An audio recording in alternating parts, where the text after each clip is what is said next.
Umat Tuhan yang terkasih dalam Yesus Kristus, jumpa lagi pada malam ini 7 September 2021. Kita bersyukur Allah sudah menolong kita melakukan berbagai karya hidup kita sepanjang hari ini. Dan Tuhan sudah karuniakan kepada kita malam pemberian Tuhan. Sebelum beristirahat, mari kita ada di hadirat-Nya. Karena itu kita angkat pujian yang mengatakan di tengah ombak.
Yesus perhatikan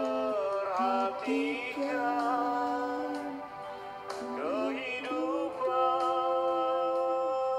setiap orang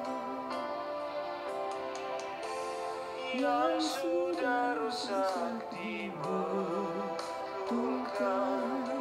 dengan penuh kasih sayang.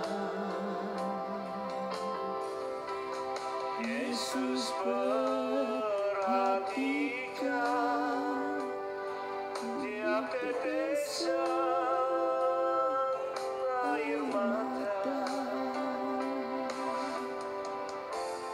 Dia mengenal hatiku yang penuh penyesalan dosa. Umat Tuhan yang terkasih dalam Yesus Kristus, mari kita berdoa. Terpujilah nama-Mu, ya Tuhan, yang terus berkarya untuk kehidupan dan keselamatan kami umat manusia. Kami bersyukur Allah telah menolong kami untuk kehidupan kami sepanjang hari ini. Untuk kami bisa melakukan berbagai karya dan menikmati berkat-berkat-Mu. Dan kami boleh dapat menyambut malam pemberian-Mu dengan penuh sukacita.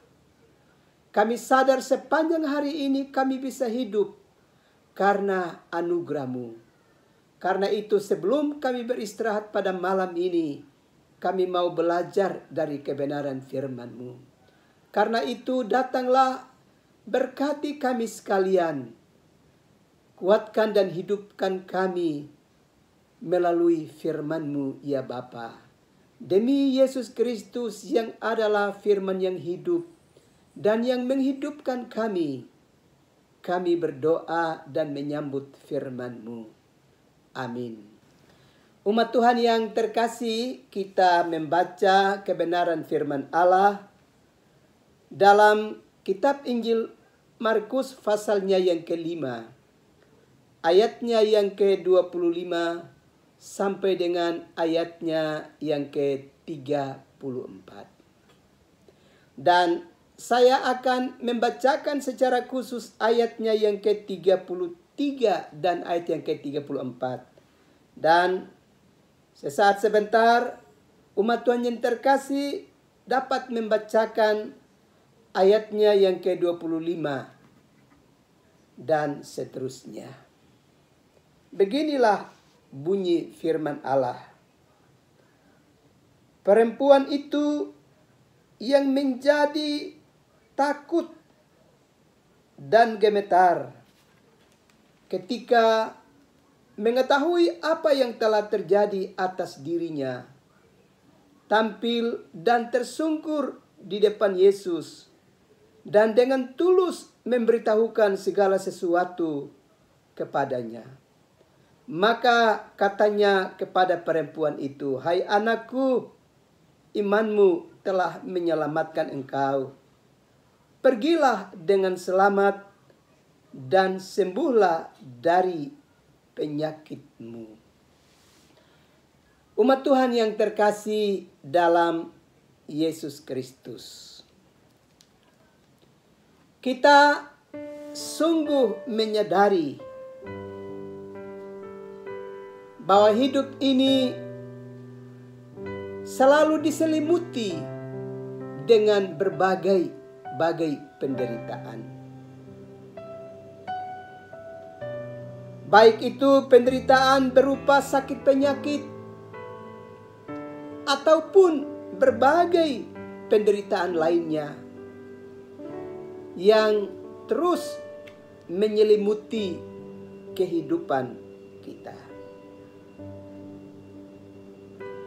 Setiap orang yang diselimuti oleh berbagai penderitaan akan terus melakukan berbagai upaya dengan sekuat tenaga, dengan sebuah harapan bahwa ia bisa dibebaskan dari penderitaan yang sedang dialami di dalam hidupnya.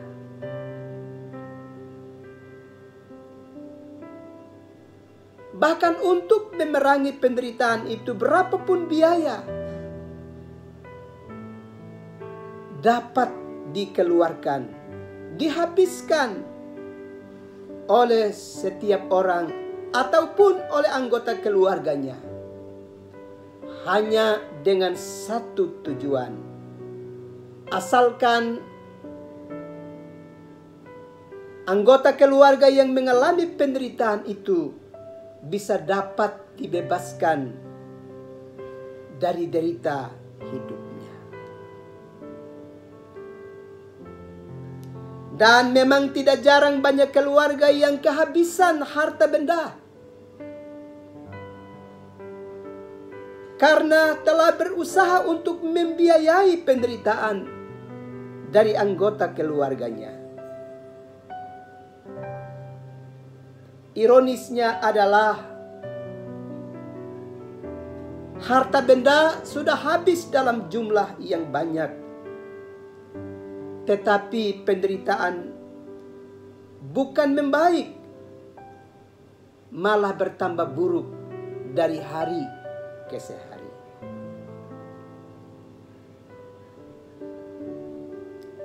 Tentu ini sebuah keadaan hidup yang amat menyayat hati.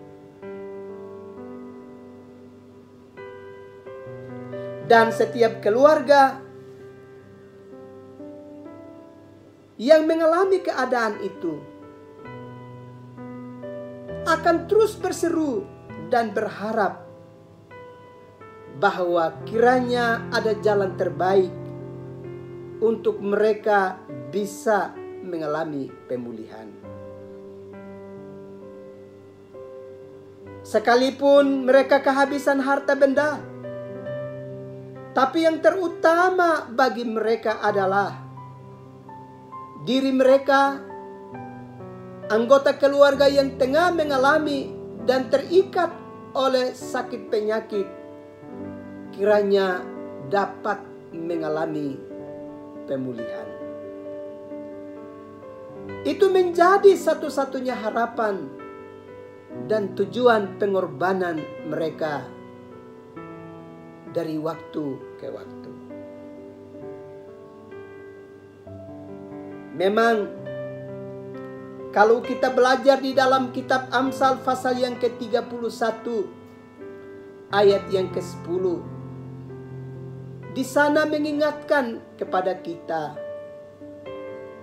bahwa manusia jauh lebih berharga dari permata. Itu berarti kehidupan satu pribadi,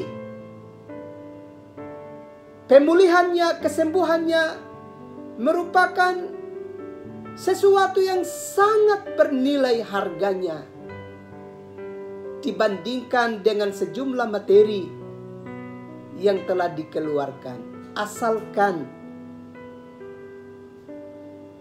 pribadi dan anggota keluarga yang mengalami penderitaan itu mendapatkan pemulihan.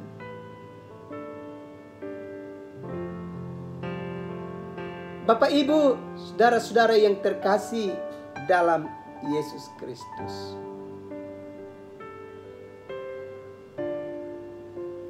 pengalaman hidup dalam penderitaan sakit yang tak kunjung sembuh, sementara banyak biaya yang telah dikeluarkan, itu ternyata tergambar juga di dalam bagian kitab suci yang kita baca pada malam hari ini. Dalam Injil Markus pasal yang kelima, ayatnya yang ke-25 sampai dengan ayatnya yang ke-34. Kalau kita perhatikan ayat yang ke-25 dan yang ke-26 jelas. Adalah di situ seorang perempuan yang sudah 12 tahun lamanya menderita pendarahan. Ia telah berulang-ulang diobati oleh berbagai tabib, sehingga telah dihabiskannya semua yang ada padanya. Namun sama sekali tidak ada faedahnya. Malah sebaliknya keadaannya makin memburuk. Bapak Ibu, perhatikan baik-baik bagian ayat yang sudah saya bacakan tadi. Ini sebuah masa hidup, sebuah pengalaman hidup yang sungguh amat menyakitkan.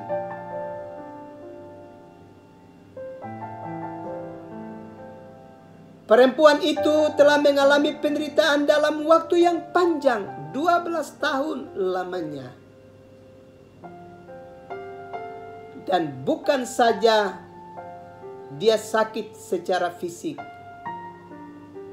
tapi dia juga kehabisan banyak harta dan kekayaannya untuk membiayai pengobatan penyakit yang dia derita. Dia mesti berikan biaya yang besar kepada para tabib. Tetapi sekalipun banyak biaya telah dihabiskan, penderitaannya bukan makin membaik, tapi justru makin memburuk. Sakit, sangat sakit Bapak Ibu, saudaraku sekalian.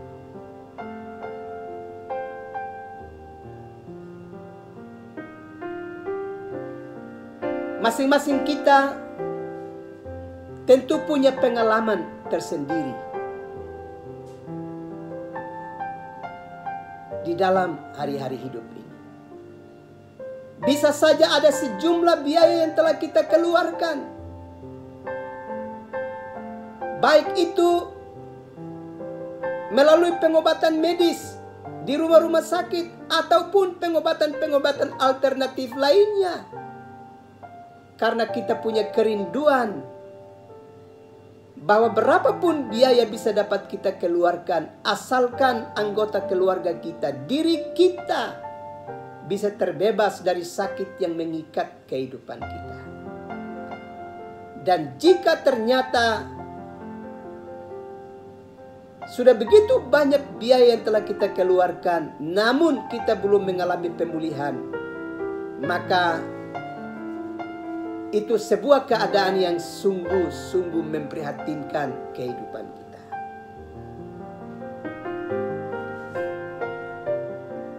Bapak Ibu, umat Tuhan yang terkasih dalam Yesus Kristus, perempuan yang dikisahkan di dalam Injil Markus pasalnya yang kelima tadi. Dia bukan saja mengalami penderitaan secara fisik, tapi juga psikis. Sebab jenis penderitaan yang dia alami, jenis penyakit yang dia alami pada zamannya,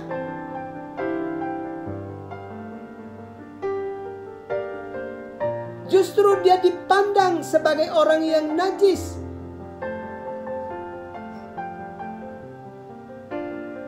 Karena itu menambah duka dan derita di dalam kehidupannya. Bukan saja dia sakit secara fisik, tetapi juga psikis di dalam hidupnya.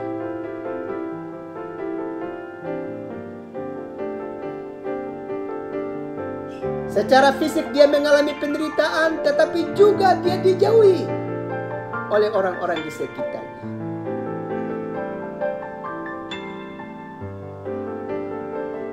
Ini sebuah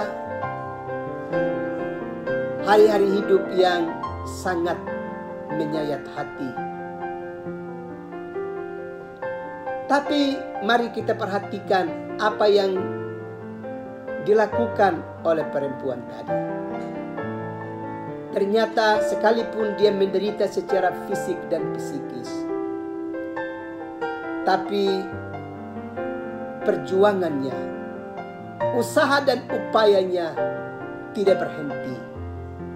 Dia tidak berkecil hati. Dia tidak mengalami kekecewaan yang dalam dengan segala usaha dan upayanya. Justru di tengah-tengah penderitaan yang makin buruk, dia makin kuat dan terus berusaha mencari jalan terbaik untuk kelanjutan pengobatan dirinya. Umat Tuhan yang terkasih dalam Yesus Kristus, perempuan itu ternyata tetap memiliki harapan.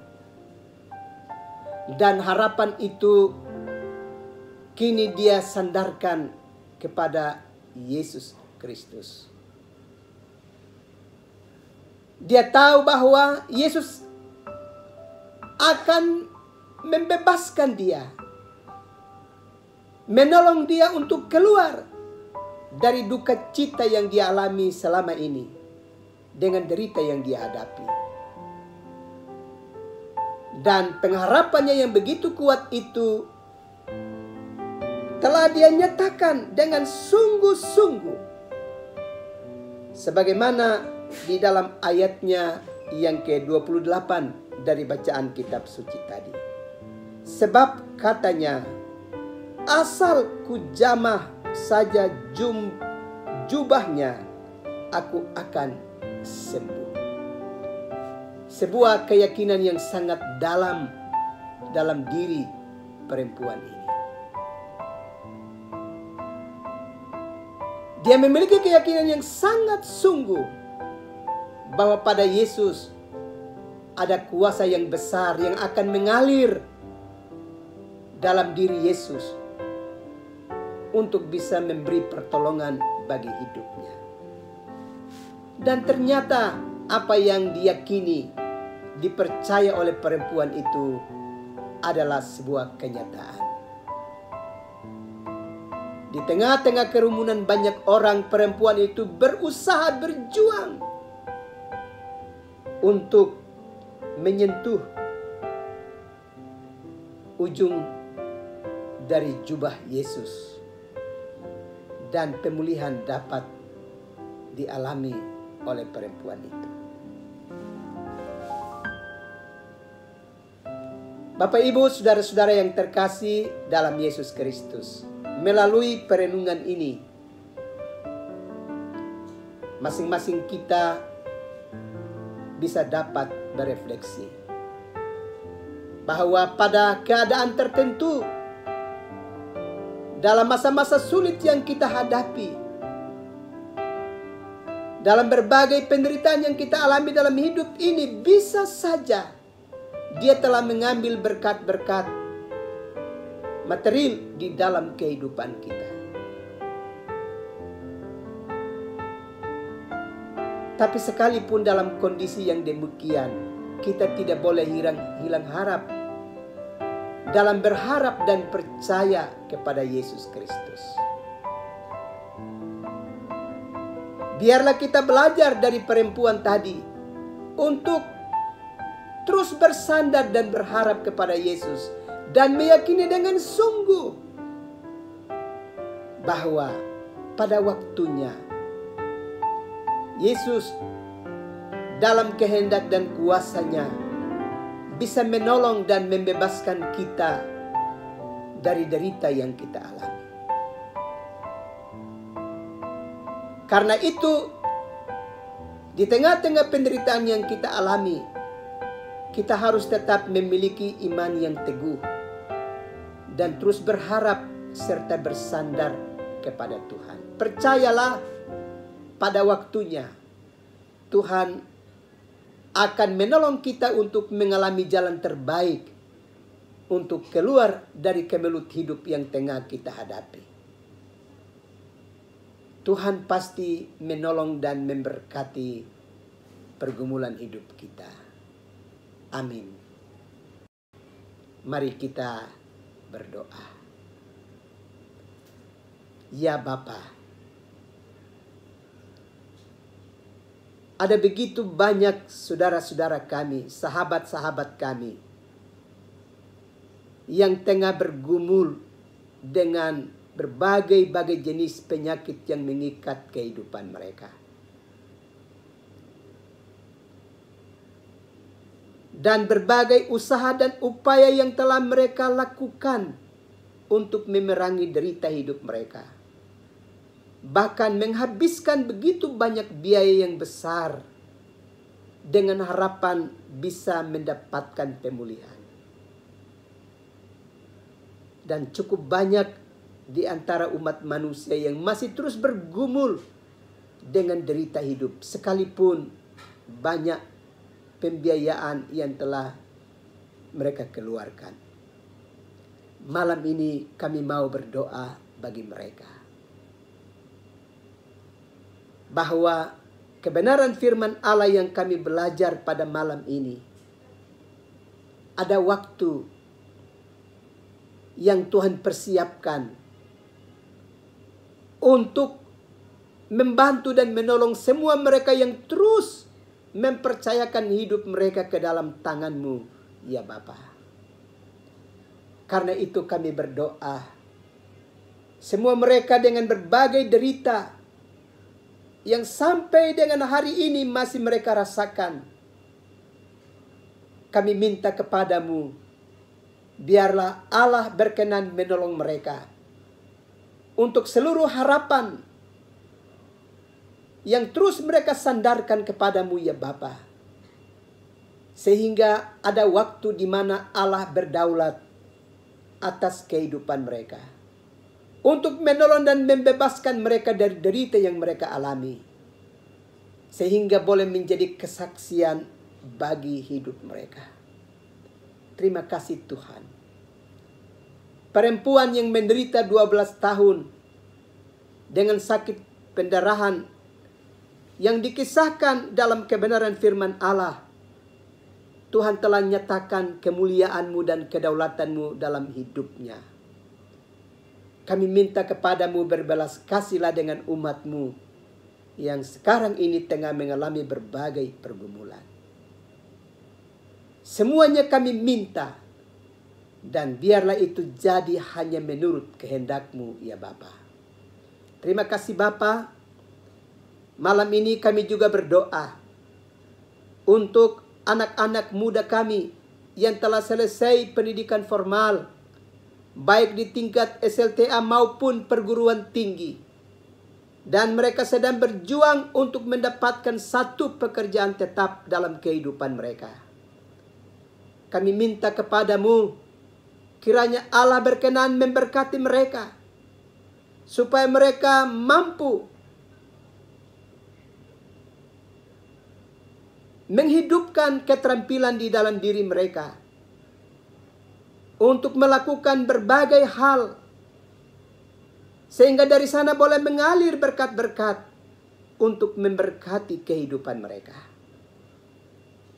Kami sungguh berharap bahwa anak-anak kami, anak-anak muda di Provinsi Nusa Tenggara Timur ini, Tuhan boleh berkenan untuk mereka bisa dapat hidup dari berkat-berkat yang telah Tuhan simpan di negeri ini untuk memberkati kehidupan mereka.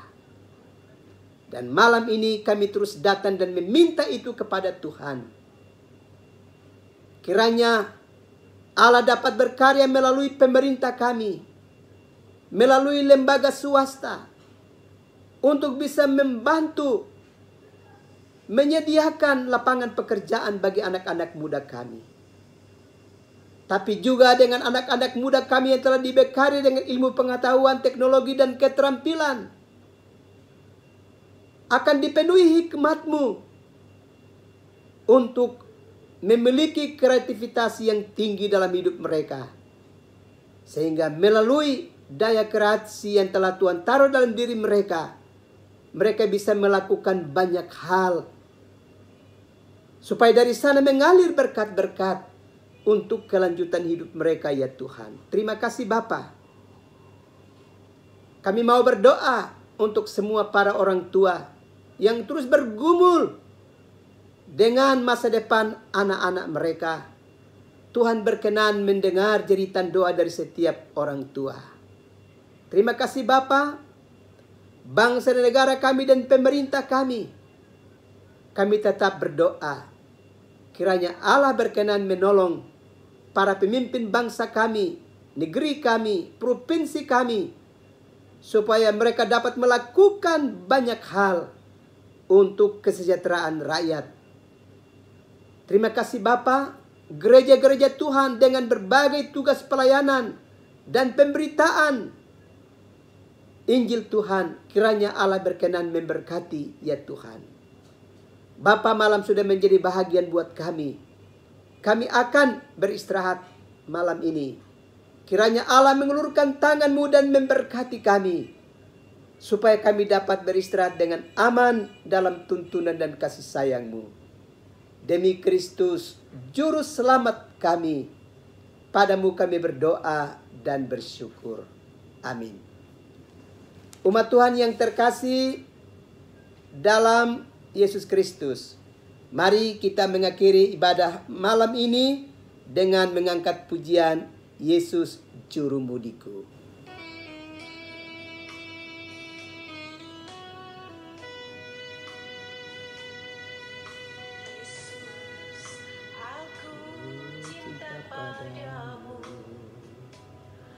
Hidupku ada dalam tangan-Mu.